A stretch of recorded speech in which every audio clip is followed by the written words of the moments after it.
Paper Plus klasik sistemleri kağıdı güçlü dolgu haline dönüştürür. Kırılgan ve ağır eşyaları korur ve güvence altına alır.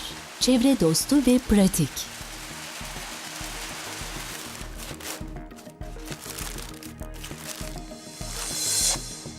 Makineler neredeyse bakım gerektirmez ve son derece güvenilirdir.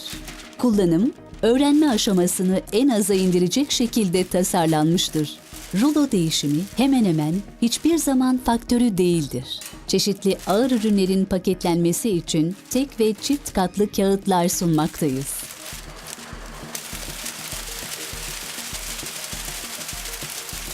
Kağıt akışını sensörler izlemektedir. Eğer bir hata oluşursa makine derhal durur. Bu şekilde kağıt sıkışmalarına karşı baştan önlem almaktayız.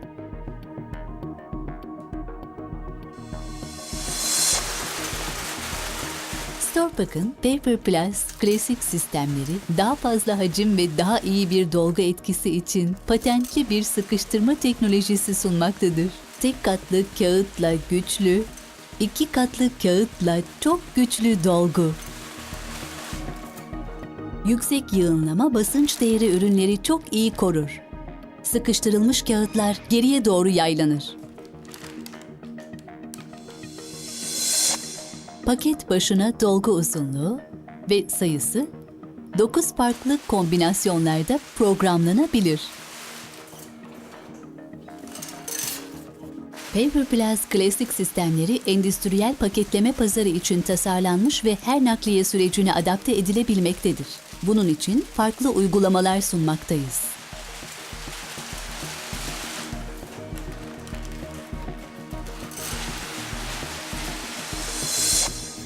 Paper Plus uyum sağlar. Bununla her ürün çok hızlı ve güvenli bir şekilde paketlenmektedir.